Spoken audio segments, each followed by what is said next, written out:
দেখো মা, আমার একদমই ইন্টারেস্ট নেই তোমার আনাই বিয়ের প্রস্তাবে। তো এই সেই অপদার্থ যার সাথে আমার বিয়ে হবার কথা। তুই তো এখন আর কচি খোকা নস, আর কতদিন আমরা তোর বায়না সহ্য করব? হ্যাঁ তো করো না, কিন্তু আমি কোনো বিয়ে শাদী করছি না।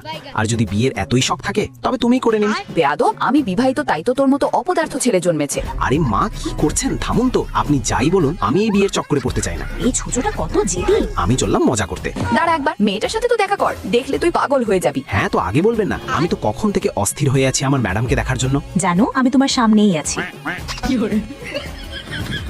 আর এত সুন্দর মেয়ে আমার সামনে ছিল আর আমি দেখতেই পেলাম না। তুমি কি আমায় বিয়ে করতে চাও না? এমনিতে তুমি অতটাও খারাপ নও। কি বললে তুমি? আমার মানে হলো তুমি ভালোই, তবে কাউকে পাগল করে দেওয়ার মতো অতটাও রূপসী নও। তুমি নিজেও তো কোনো রূপের রাজা নাও, একটু নিজের লিমিটে থাকো। ঠিক আছে, আমি রেডি তোমাকে বিবাহ করতে, তবে আমার একটা শর্ত আছে যে আগে আমরা প্রেম করব। আমার রাজি। আমার বৌমা। এই আমার মাও না। এই নাও কারের চাবি। এই নির্বোধটা কার চালাতে জানে না, তাই তুমি সাবধানে নিয়ে যেও। ধন্যবাদ শাশুড়ি মা। শাশুড়ি আর বৌমা